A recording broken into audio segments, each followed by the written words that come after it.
old man, you know? I'm like 312 or something like that. I'm trying to get score going again.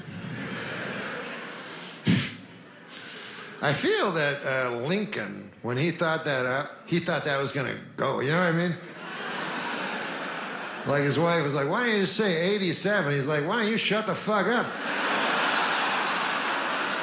Last I checked, I was the orator in the family, and you were the fucking insane lady. I say 4-7, believe me. Score is going to catch on big time. It never did.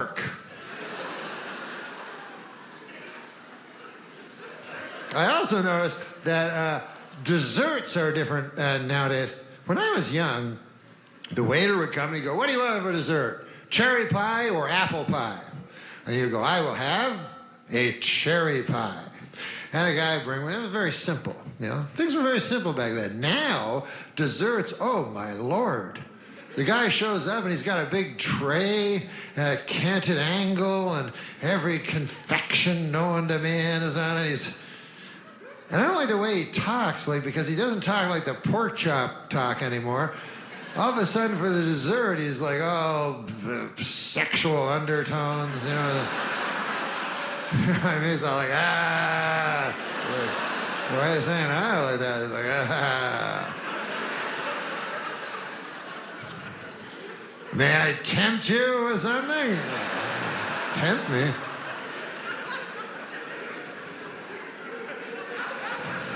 You like decadent things? What? I hope you left some room in your belly. Okay, listen. Are we still talking about desserts here? What's going on?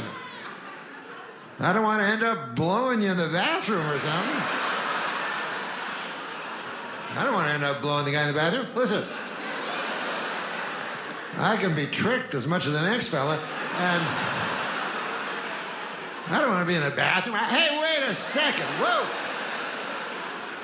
Hold on here, maestro. I thought we were talking about a butterscotch pudding or something. I don't care much for you, Captain. I'll tell you that right now. I'll continue. I'm a man of my word, but I'll say this. I'll say this, Chief. Were my word, not my bond, then none of this. And I'm doing it reluctantly. I don't know if you noticed that, but...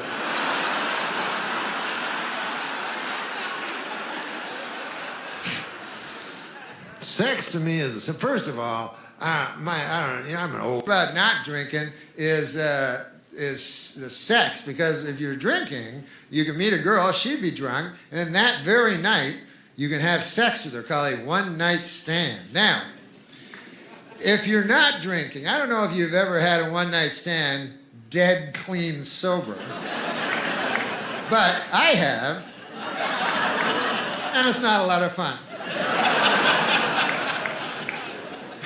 You get back to your apartment, you're like, all right, I guess I'll take my trousers off now, ma'am. And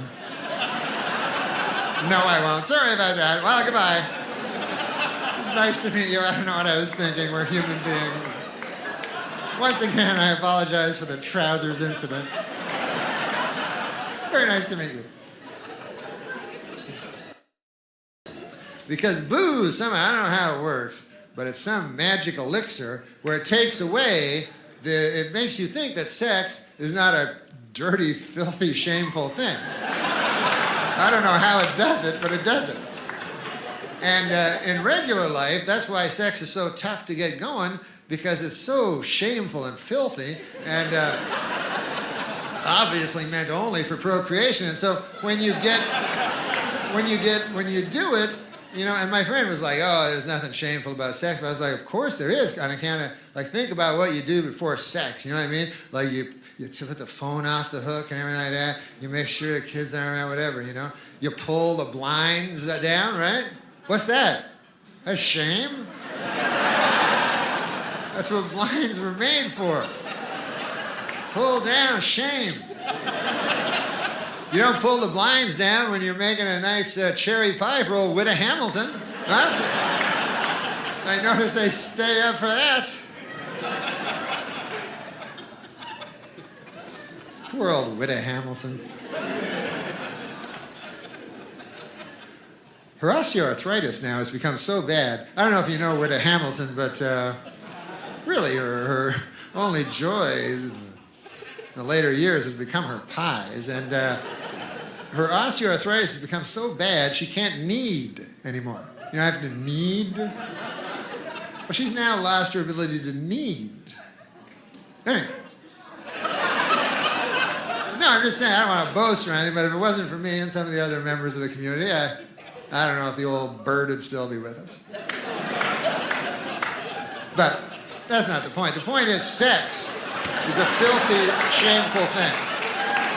And like one time I read this is the thing I read by a scientist. And it was in one of those big science books, you know, or else it was one line in USA Today. I can't remember. But it said this. It said, scientists now say that a man thinks about sex once every 7.3 seconds. Now, of course, that's horseshit. Like, how could that possibly be, you know? We couldn't walk down the street, cock, pussy, ass. You blow your fucking head off by the second day.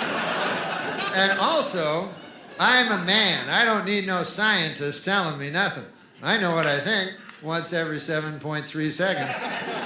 Plus, I don't like when they use decimals like that. No. Guy could have said once every 10 or 15 seconds, you know, yeah. Prove he was a scientist. But anyways, I know what I think once every 7.3 seconds. I'll just be walking down the street, you know, you just, you know, you're like, doodly-doo, hey, there's a building, doop-de-doop-dee. Hey, look at that guy wearing cowboy boots over there. How about that? Doodly-doo. I wonder if I should wear cowboy boots. Nah, I'm too old for that. So oh, there's that building again. Hey, my ass is itchy over here. Can't scratch my ass out here in the street. Hey, Willie Nelson still wears cowboy boots. Billy Joe Shaver, too. Those fellers must be well on 70.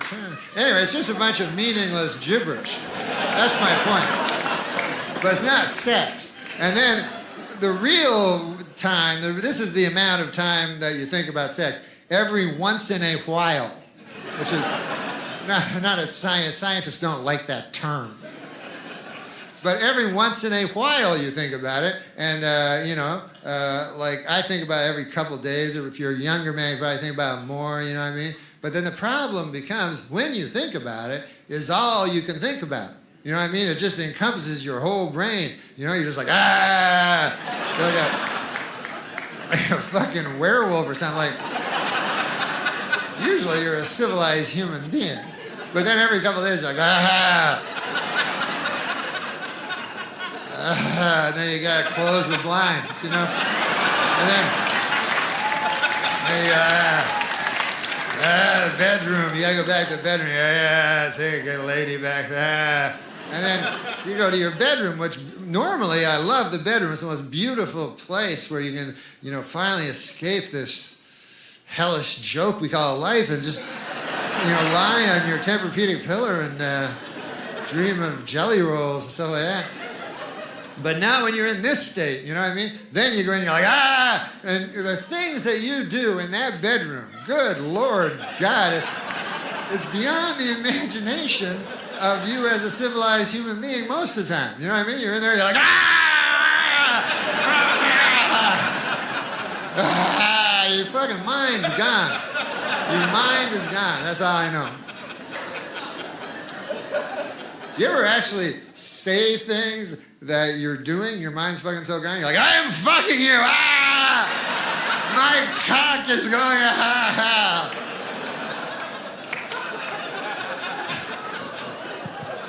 And the lady's like, yeah, I know, whatever. You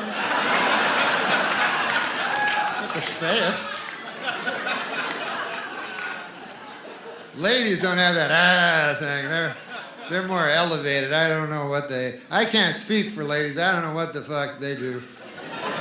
in the bedroom. I think they just try to make a noise they think you'll like, you know? That's why. They're like, woo, how's that? You're like, that's fine. Ah! But girls don't have the same thing.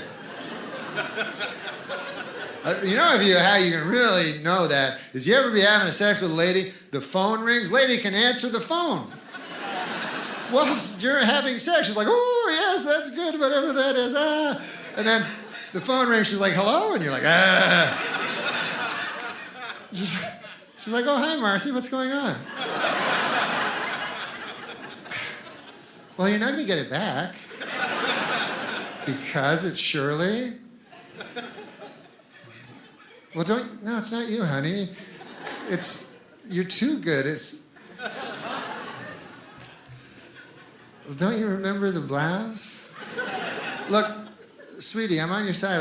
I'll talk to you tomorrow. We'll go to lunch, have a endive salad, or whatever the fuck. I don't know what the ladies eat. And then they can go back, go ahead, and you're like, ah.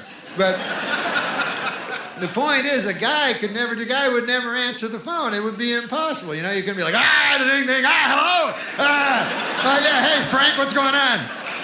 Yeah, I remember that shirt. What about that? I gotta go. Frank's clearly not getting his shirt back, but you got no time for it, you got your head's gone.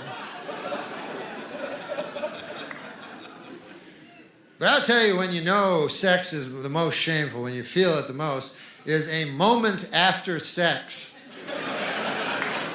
The moment, the smallest amount of time in physics, the moment, right after sex, that's when you're just a vessel of shame, You're just lying there like, ha, ha, ha. Well, that was odd, huh? All right. I guess I'll go get some sour cream and onion chips now. I'd prefer if we never spoke of this again. Would that be okay? That's why I never understood guys add more shame to it. You know what I mean? As if it's not shameful enough, some people will pile on more shame. You know what I mean? Like, you ever read about those guys, like, they'll wear a rubber suit or some fucking thing, and a lady will whip their balls, or I don't know what the fuck. But it all ends up the same, You're still like, ah. But now you got a crazy getup on, You're like, all right then. Why don't you go turn on Matlock and I'll take these rubber trousers off and put those in the hamper.